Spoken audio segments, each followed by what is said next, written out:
Hello there, welcome to Nationwide on the network service of the NTA. I'm Ogochkuka Ona. The federal government has resumed dialogue with the National Union of Petroleum and Natural Gas Workers and the Dangote Group after an earlier deadlock. Minister of Labour and Employment, Mohammed Megari Dingyadi, says while major issues have been resolved, discussions will continue to address the few outstanding concerns. Joseph Hussein reports.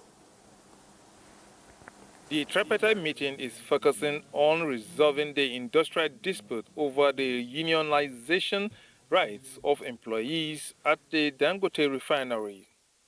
Minister of Labour and Employment Mohammed Megari Dingyadi appeals to all parties to weigh the wider implication of the ongoing strike by the National Union of Petroleum and Natural Gas Workers on the nation's economy. What we are discussing is very, very important to the peace, stability of their country and our economy. Oil industry is not a sector that we play with. Following the minister's briefing, the session went into a closed-door meeting, and after nearly 6 hours of deliberation and side negotiations, the parties could not reach full agreement on all issues. It takes more than a party to reach a resolution. So whenever the representative of the Dangote petroleum refinery, when he sees the need for a meaningful dialogue, why not? We are ready. We are ready anytime. If he changes his mind and comes back, that is ready for discussion, we are here. The action of labor is also for the interests of Nigerians. The International Labour Organization Convention 87 of 1948 and 98 of 1949 upholds workers' right to form unions, draft their own rules, and engage in collective bargaining for decent work. With no final resolution yet in sight, the nation continues to grapple with the economic impact of the industrial dispute. In Abuja, Joseph Hussein, NTA News.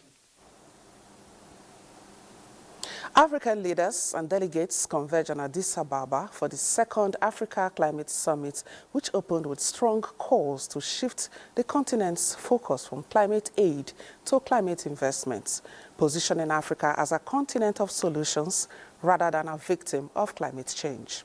Charles Alpha reports. The Climate Summit is a critical platform shaping Africa's position ahead of the United Nations Global Conference that will be hosted by Brazil. African leaders introduced transformative initiatives, including the Africa Climate Innovation Compact, aimed at delivering 1,000 African climate solutions by 2030, and a framework tied to the Africa Green Industrialization Initiative, mobilizing over $100 billion for green industries. The event is spotlighting the green economy boom, driven by expanding solar installations and low-carbon investments, while underscoring the urgent need for massive climate finance to meet the continent's adaptation goals.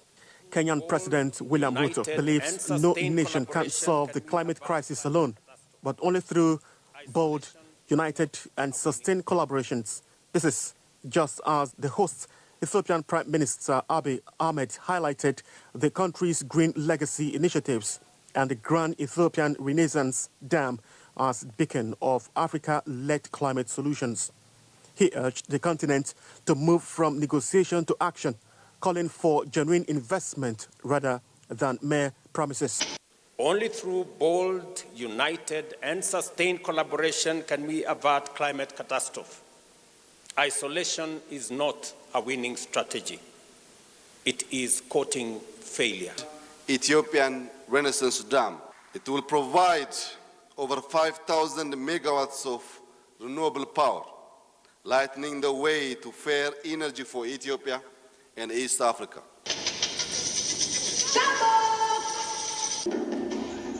The three-day event is featuring high-level sessions, ministerial dialogues, and side events. Charles Alpha, NTA News. We'll now be taking a live footage of the match between Nigeria and South Africa. But don't go away. The news continues on NTA International and News 24. Now, advocacy efforts to curb irregular migration continues to raise concerns among those speaking against it. In a bid to shift the narrative, National Commission for Refugees, Migrants and Internally Displaced Persons has signed a memorandum of understanding with a non-governmental organization to support the Miss Migration Pageantry Initiative. Ruth Agwele reports that this move comes ahead of the second thematic meeting of the Rabat process set to take place in Nigeria. A new partnership, engraved and sealed, united in one voice to break the chains of irregular migration and promote regular pathways for migrants. No better time to amplify voices through initiatives that will birth change than now.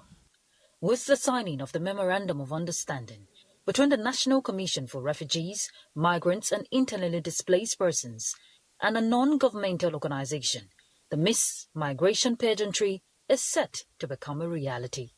An initiative designed to promote public awareness on the dangers of irregular migration with the theme, Empower Her Voice, Breaking Chains and Building the Future.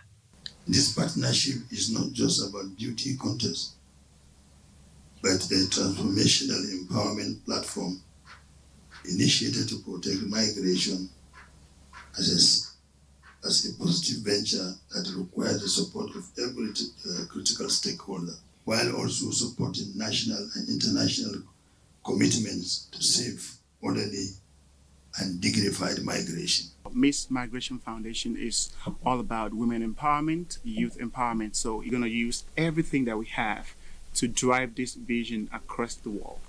As Nigeria gears up for the second thematic meeting of the Rabat process, the initiative is expected to be the game changer by empowering young women and giving them a platform to shine, to serve as ambassadors of hope in their communities and migration awareness. In Abuja, Ruth Agwele, NTA News. Nigeria's First Lady Oluremi Tinubu says education as a foundation of hope must be safeguarded in order to secure the future. This is in a message marking this year's International Day of Protecting Education from Attack.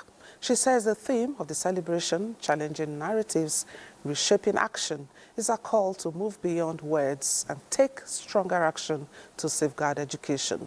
While applauding security agencies in the country for doing their best, the First Lady notes that protecting schools must remain a shared national priority. She appreciates international organizations, including UNICEF, UNESCO, and the Education Above All Foundation for their efforts in advancing child education globally. Now, for many Nigerian children, the dream of learning in safety is still threatened by insecurity. As the world marks the International Day to Protect Education from Attack, the Federal Ministry of Education, through its Safe School Unit, reminds the nation that schools must be sanctuaries of hope where children can learn, play, and grow without fear. The event renews Nigeria's pledge to the Safe School Declaration, with calls for stronger protection of schools so that every child from the remotest village to the busiest city can enjoy the simple right to safe learning. Many young Nigerians, school is more than just a classroom, but a place where futures are nurtured and built. For Emmanuel, a student of Federal Government Boys College, Abuja, schools must be given proper priority with safety guaranteed, especially in regions prone to threats. Our teachers are well trained and our housemasters are living with us in the hostel. So we feel safe. Any attack that is to come, they have precautions to take. Education is not a privilege, but a right. It's the key to freedom, it's opportunity, and it is national progress. So we're joining our voices globally, not just in Nigeria, to say let's keep our children safe in schools. Stakeholders agreed that reshaping actions means moving beyond rhetorics to practical steps training teachers on emergency response, involving communities in surveillance, and providing psychosocial support for traumatized learners. We must collectively rise to ensure that no child's dream is truncated by insecurity. The determinant factor becomes that these children must be safe from all forms of attacks. By confronting the narrative of fear and insecurity, Nigeria aims to rewrite the story of its schools by transforming them into safe spaces where dreams are nurtured, not destroyed. The National Assembly has communicated Senator Natasha Akpoti-Uduaghan that the matter of her resumption is not administrative but sub judice, as the matter on her suspension is pending before the Court of Appeal. The communication was in response to a letter to the clerk to the National Assembly from Senator Natasha, in which she stated her intention to resume Senate duties, explaining that the suspension period imposed on her by the Senate expired on the 4th of September. The acting clerk to the National Assembly, as directed, informed Senator Natasha that the suspension will be reviewed as soon as the judicial process on the matter is concluded. Senator Natasha was suspended for 6 months on the 6th of March 2025 as recommended by the Senate Committee on Ethics, Privileges and Public Petition for violating Senate standing rules with regards to sitting arrangements in the Senate chamber. Her attempt to gain access into the complex on 21st July 2025 was unsuccessful as she was denied entry by National Assembly security operatives.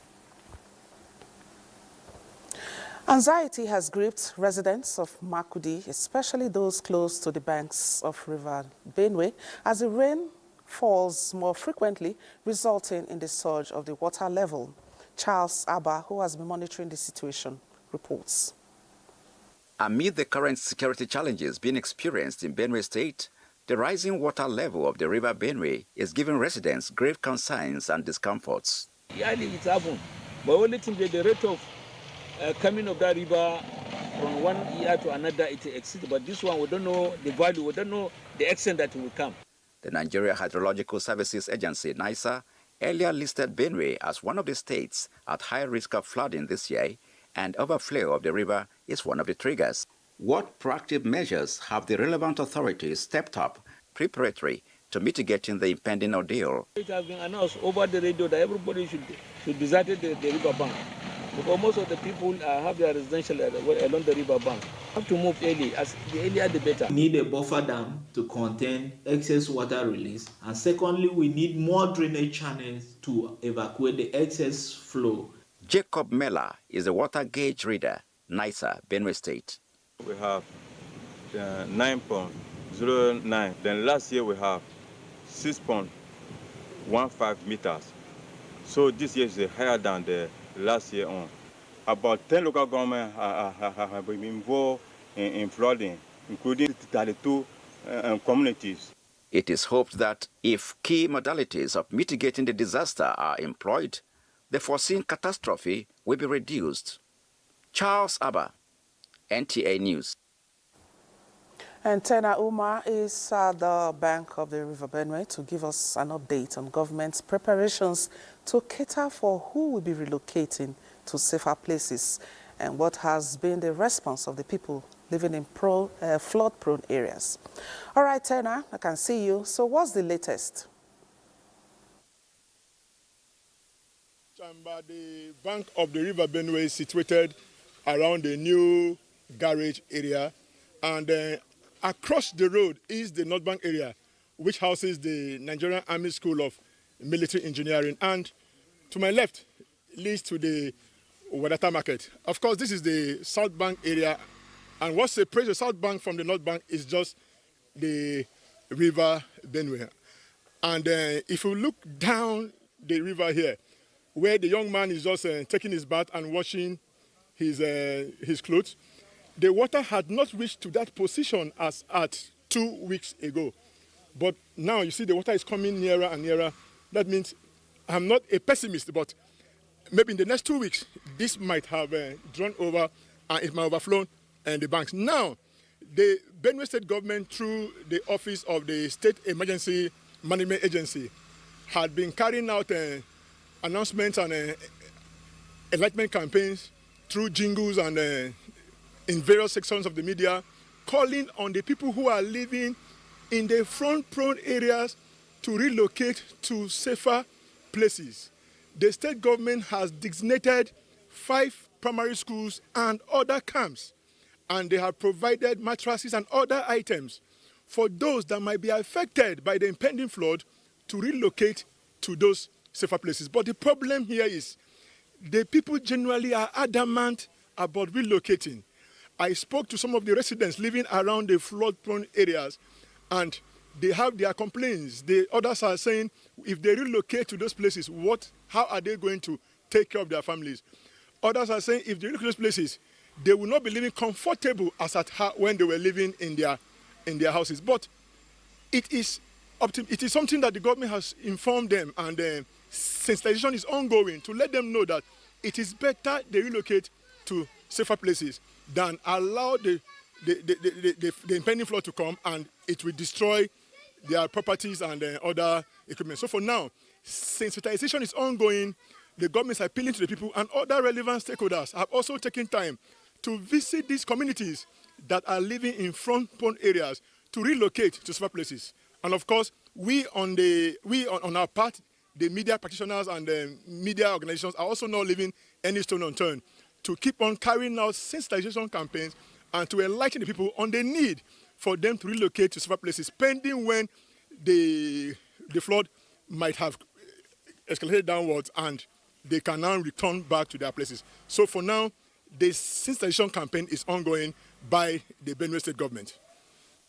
All right, Tena, thank you very much for that update. And I must say it has always been a problem. People don't want to relocate from their ancestral homes. But as teaching time, they say, always saves 9. I hope they heed to the warnings. Thank you so much. And challenges of transporting their goods, particularly in the agriculturally rich sugarcane producing areas of Makarfi. The Kaduna State government has commenced the construction of road projects to promote farming activities in the area. The report. Makarfi local government area is one of the largest producers of farm produce in Kaduna State, particularly sugarcane. These are some of the farmlands where this sugarcane is being cultivated every year, and the challenge for years has been the link from this place to the market.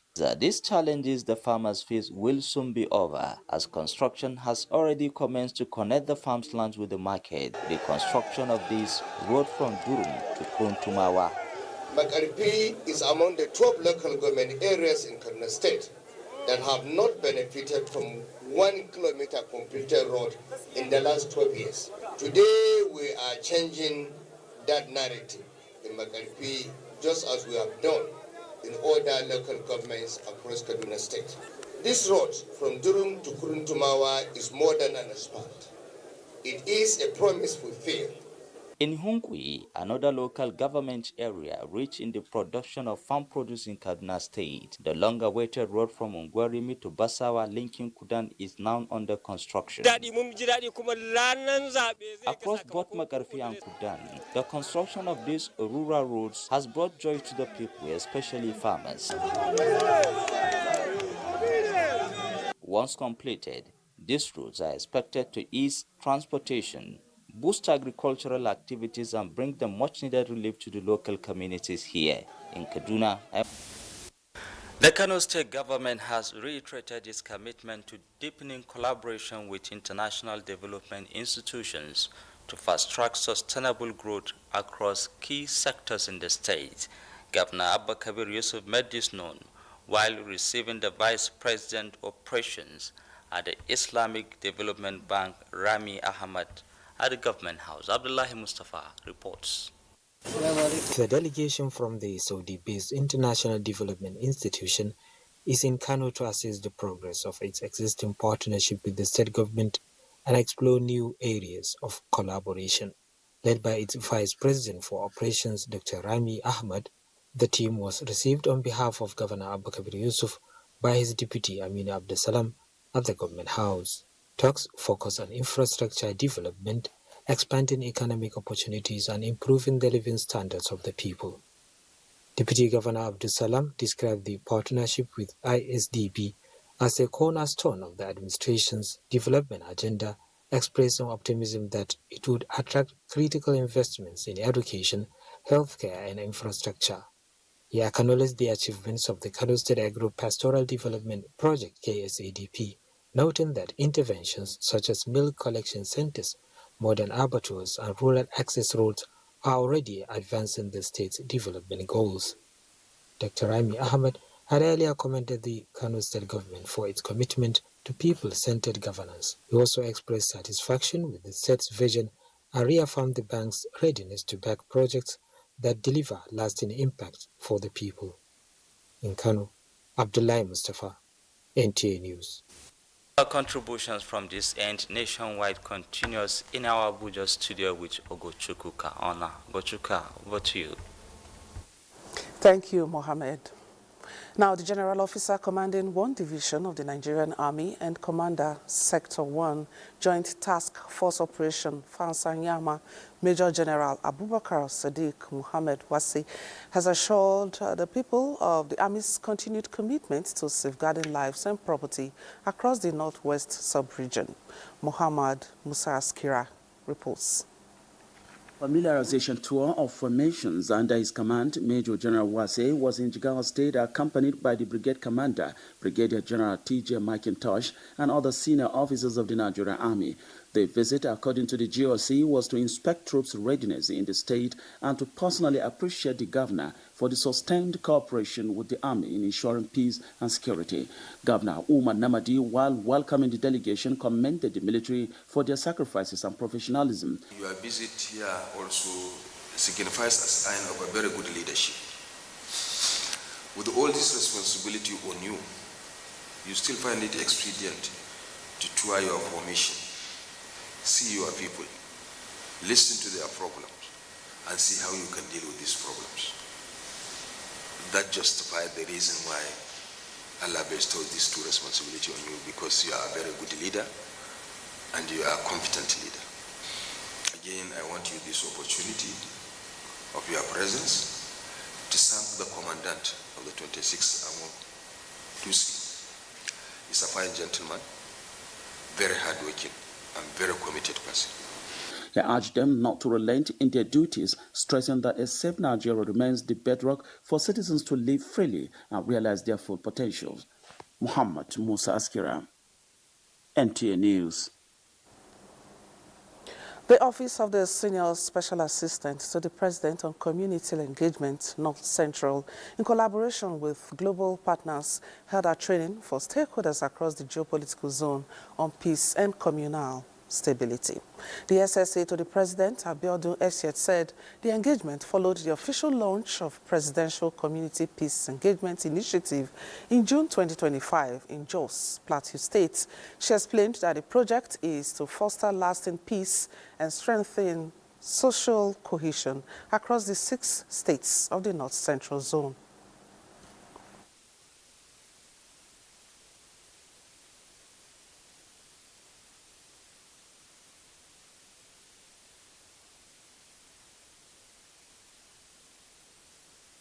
Together, we are implementing the project, Community Peace and Strengthening Social Cohesion in the North Central region.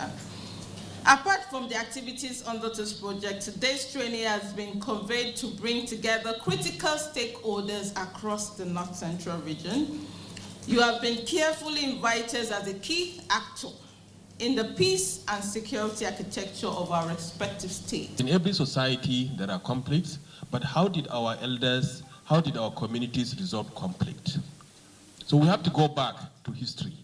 I am confident that the insights and experience shared during the program will have a lasting impact. We have the capacity to gather local intelligence for the constituted authority, for the peace of our community.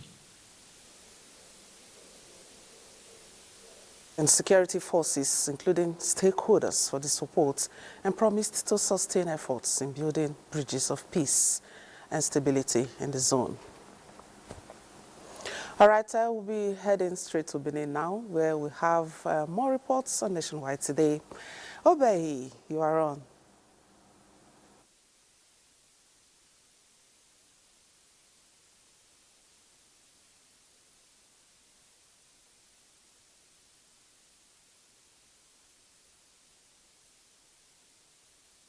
Welcome to Benin. Edo State House of Assembly has adopted a resolution calling on the state government and security agencies to take urgent steps to curb the menace of incessant kidnapping in Isako East local government area and across the state. The adoption of the resolution was sequel to the consideration of a motion of urgent public importance presented by the member representing Isako East constituency. Kingsley Ugabi, the report. The lawmaker representing Isako East constituency during his presentation lamented the increasing cases of kidnapping and other criminal activities in his constituency, which has compelled farmers from going to their farmlands. He said farmers were worse hit in the face of the current trend of security challenges, posing a major threat to farming activities, as many of them can no longer go to their farms for fear of attack. Kingsley Ugabi warned the current spate of kidnapping was already posing a major threat to food security in the country. Mr. Speaker, a matter of urgent public importance is the barbaric killing and the rampant kidnapping in Isako East local government area. Other lawmakers, in their separate contributions, expressed serious concern over the increase of insecurity in their constituencies arising from frequent kidnapped and armed robbery attacks. What we have in our hands is terrorism. We must elevate the issue to that level of terrorism. Communities where we have mineral deposits, we must go back and rethink how we are going to deal with the crime in those areas. Parliament, while calling for immediate and urgent intervention in addressing the trend of insecurity in the state, resolved that community policing should be strengthened along with other security measures to tackle the menace of kidnapping across the state. In Benin, Obehil Tuba Presai, NT News. Ekiti State Government says it will continue to support programs and policies of the federal government that aims at taking the country out of hunger. Governor Biodun Oyebanji stated this while flagging off a program called Caravan, designed to engage with farmers at the grassroots. The governor also signed an insurance policy to secure Ekiti farmers in the case of any unforeseen circumstances. Olukemi Sani tells us more. Having caught the attention of the federal government through various agricultural activities, which are now projecting the state as food basket of the Southwest, Presidential Food Systems Coordinating Unit inaugurated Caravan in the state. Executive Secretary of the Presidential Food Systems Coordinating Unit, Marion Noon, explained that the federal government is creating an avenue to engage with farmers at the grassroots through the program. She commended Governor Biodun Oyebanji for keying into the federal government agenda to make the country food sufficient. So the caravan is here to go around to the different communities to begin to engage in dialogue so that we can begin to curate these programs, to bring them to the grassroots level in a way that means something. With various agricultural activities on ground, Governor Biodun Oyebanji maintains that his administration's efforts are yielding positive results, as over 5,000 youth are now back into farming in Ekiti State. The governor reiterates his commitment to food security in accordance with the renewed hope agenda of President Bola Tinubu. And expect all stakeholders to actively and efficiently deliver on the mandate of the present administrations as a result of numerous supports, empowerment, and support rolled out by our administration to achieve the objective of ensuring food security and safety in Nigeria State. The state government also signed insurance policy to encourage farmers in Ekiti State to farm all year round. In Ado-Ekiti, Olukemi Sani, NTA News. And that's Benin's contribution to Nationwide. In Sokoto, on Nationwide, Governor Ahmad Aliyu has emphasized that safeguarding lives and property is a shared responsibility that requires the commitment of government, security agencies, and citizens alike. He made the remarks while commiserating with families of victims of banditry in Wurnu and Raba local government areas. Sadia Omar Digi reports. Governor Ahmad Aliyu's visit to Wurnu and Raba marks the third in a series of condolence and relief tours to local government areas affected by banditry and Lakurawa terrorist activities following earlier visit to Kware, Godabawa, Gudu, Tangaza and Binji. In Wurnu, 4 lives were lost in separate incidents, while in Raba, 30 people were killed and 5 others injured. As in other areas, the Sokoto state government provided each bereaved family with 2 million naira and 5 bags of rice, while the injured received 250,000 each and 3 bags of rice. While condoling the families, Governor Ahmad Aliyu expressed deep concern over the growing informant syndrome, which he noted continues to aid the operations of non-state actors against security personnel and innocent civilians. I have procured 170 patrol vehicles, and just recently, 4 days ago, we have also procured and distributed additional 5 patrol vehicles and 150 motorcycles in order to enhance security in the state. Community leaders from the affected areas expressed gratitude to the state government for the intervention and expressed optimism that with the measures being taken, security in Sokoto state will steadily improve. In Sokoto, Sadia Umardigi, NTA News. Health authorities in Sokoto state have confirmed that 15 people have died in a cholera outbreak in Tureta local government area. Abdullahi Umar Ilelu reports that the fatalities are from more than 200 recorded cases. The report. There had been reported cases of cholera outbreak in 10 out of the 23 local government areas of Sokoto state. Tureta is the most recent, recording 15 deaths out of over 200 active cases. Sokoto state government responded swiftly by providing consignment of drugs and medicaments to Tureta local government and hospital officials for treatment of affected persons. Problem will respond promptly and now provide adequate treatment and drugs to treat the patient. So this is so far the situation we are, and we are so much satisfied with the progress and the prognosis of the patient. Chairman of the local government commended the Ministry of Health and that of local government and other relevant authorities for their quick response to prevent further spread of the disease and ensure proper treatment of those on admission. The local government council is establishing a temporary isolation center.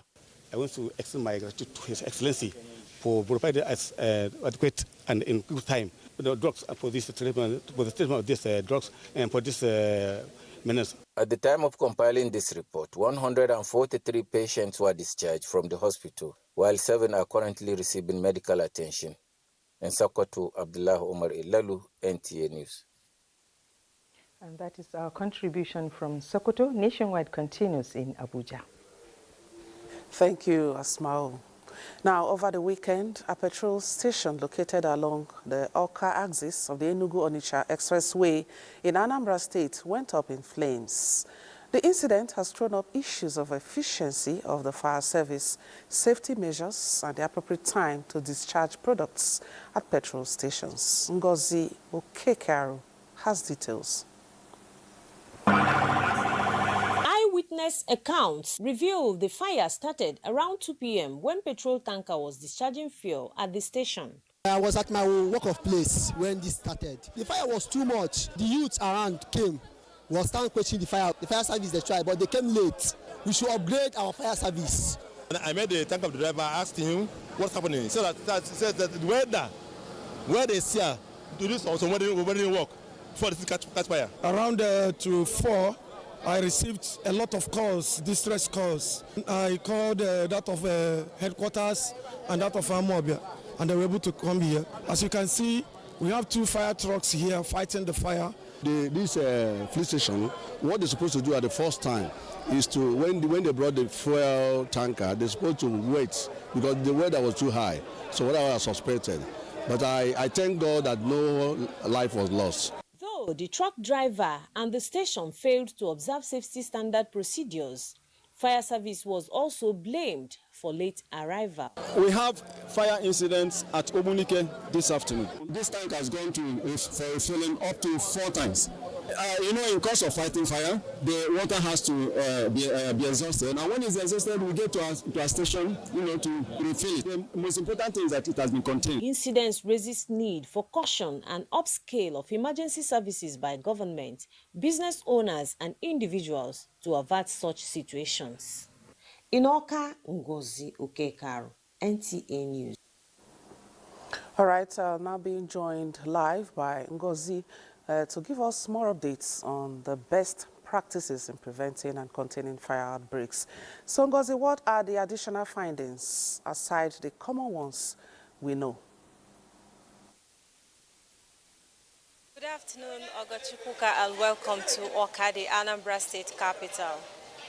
Fire usually is said to be a good servant but a bad master. And to prevent these fire incidences, fuel stations, the operators, the workers really need to apply measures to ensure they are safe while doing their businesses. And in doing this, there are preventive practices fuel stations are advised to adopt.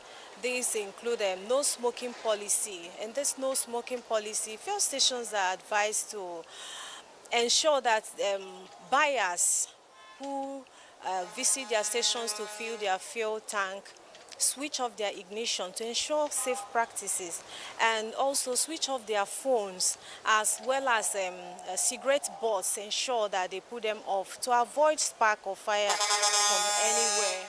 And they were also advised to adopt safety dispensing practices.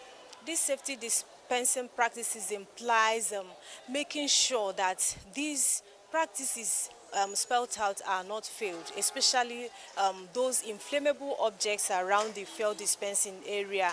And they are also advised to adopt good ventilation while siting their stations, because when you have good ventilation and the spill of liquid or vapors from anywhere, it can easily evaporate in the breeze.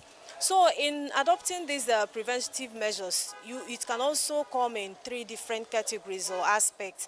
You talk about the engineering aspect, the administrative aspect, and the emergency preparedness. Talking about the engineering aspect, fuel stations are advised to have safety equipment. These include fire extinguisher for extinguishing the light at the early stage in case of emergency, and also fire suppression system. This system ensures that the fire suppression system ensures self-trigger, that in event of a fire, it will trigger itself and start extinguishing fire before human intervention and rest of them. Then you talk about fire hydrants. Fuel stations are advised to have fire hydrants. It works like fire trucks. These fire hydrants, when sited near the underground tanks, in the case of eventuality of fire outbreak, something like that, it will trigger, and the trained fuel stations are advised to train their workers to operate these fire hydrants, so that in case of fire outbreak, they will start fighting the fire before seeking for external help. Because it has the kind of pressure that fire trucks have, it has higher power of extinguishing this kind of high volume fire. And you talk about installing thunder arrestors in the buildings and the fuel stations. This will help forestall fire sparks from lightning. And you also talk about spill control. Fuel stations are advised to ensure that they have this spill control at the fuel pumps, train their attendants to ensure safe practices in the pump areas. When they have their nozzles in use, after dispensing fuel, they are advised to turn out the excess in a different container, and this will help them not to spill the product around the station in case of problem. And they are advised to have what is called fire bucket. This fire bucket is stationed near the fuel pumps and it contains dry sand. This dry sand will help quench fire in the case of okay. Then all right, thank you very much, Ngozi. That's a very wonderful lecture, just like an expert. Thank you so much for your contribution. And now Nigeria has restated commitment to strengthening the country's bold economic reforms that are geared towards industrialization. Vice President Kashim Shettima stated this at the 66th Annual Conference of the Nigerian Economic Society held in Abuja. State House correspondent Abdurrahman Jibrila reports.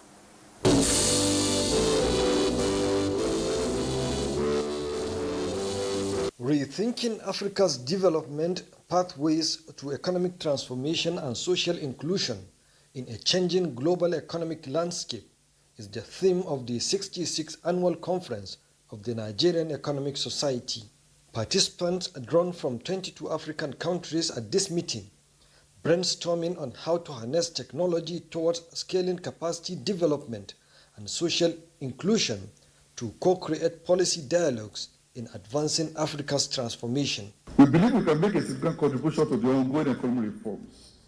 We recognize that the reforms of the past 2 years have stabilized our economy and repositioned it for sustainable growth. However, these reforms will be complemented by adequate social investments and measures to shield the economy from deindustrialization and increase dependence on food imports. This whole consists of those who should lead the paradigm shift in drawing attention to what we must do differently and urgently. And luckily, they have the material because of what has been done in Nigeria in the last 2.5 years. The livestock sector today, I want to tell you, is the next crude oil after the crude oil.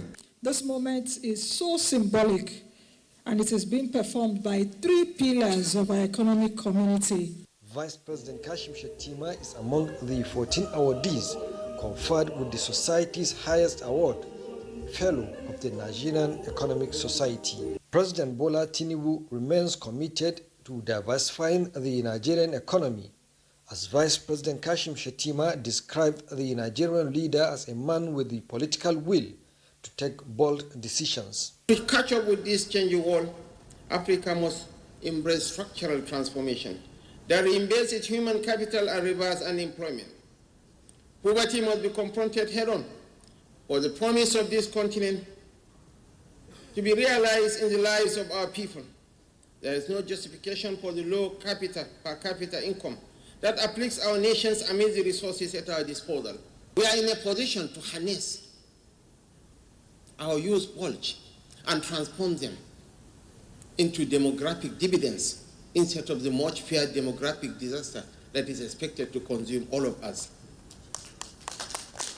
Vice President Shettima assures that Nigeria has a unique position to fill with its youthful population, and the Tinubu administration is ready to work with stakeholders in turning Nigeria's potential into global assets.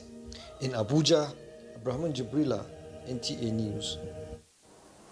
National scholars under the Renewed Hope Initiative National Scholarship Program, NASP, have taken delivery of a third tranche of 1 million naira to further aid their academic pursuits. Nigeria's First Lady Oluremi Tinubu handed out the fund along with brand new laptops during a mid-term assessment and interactive session with the scholars. State House correspondent Adeni Taiwo reports that beyond the scholarship, beneficiaries also got tips on early starts in business.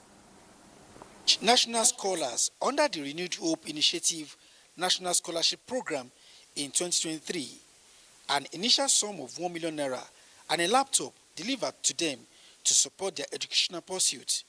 The money given to you is a lot, but that doesn't mean that you should go and become lazy. What started out then as sponsorship evolved into mentorship at this midterm assessment and interactive session held by Nigeria's First Lady Oluremi Tinubu with the scholars. The session, which saw the First Lady heading a panel and engaging directly with the scholars, seeks to measure impact and, more importantly, raise unusual students who intentionally combine learning with earning. I want to ask you, what do you also add to the table? That question, followed by a submission, shaped the content of the interactive session as the First Lady, drawing from personal experiences, harped on the need for the scholars to exploit the environment by undertaking small business ventures. Do something to add to what you've already been given. It's good for you to learn a skill or something that can help you. I just want to encourage you, just put more effort and be a source of pride and ambassadors of Renewed Hope Initiative. The computer that Renewed Hope Initiative has given to you, this is your gateway to the world. Therefore, if you have the skills, don't just keep it to yourself. Try and do something so that people will see what you can do. And never look at the money and say, oh, the money is too small. And also remember that not all money is good money. Also, in today's world, we have remote working. So check for opportunities for remote work wherever you're not entrepreneurial, and you can pick up hours. I would advise you to always save, trust God, and stay focused. The panel was not disappointed, as feedback from the cohort of 47 scholars indicates that a new crop of entrepreneurs is already in the making. For the past 2 years, I've been a professional graphic designer. How much do you earn? So for students, it can be around maybe 7,000 to 10,000 per job, but for people that are not students, maybe 20,000. I sell jewelries in the hostel. I sell female wears. I engage in cooking in bulk, and I also engage in industrial cleaning. That's what I do to support myself. And you sell to your fellow students too? Yes, ma'am. Very smart. Question and answer session soon gave way to another round of empowerment as the scholars received another 1 million naira, marking the third tranche in their scholarship from RHI, along with a brand new laptop, courtesy of National Information Technology Development Agency, NITDA. It is expected to serve as a fresh motivation for the scholars to study and work. From the banquet hall of the presidential villa, Adeni Itaiwo, NTA News. All right, that's nationwide today, and I can see that the match between Nigeria and South Africa is just around the corner, about to take off. All right, sir, I wish all of us victory.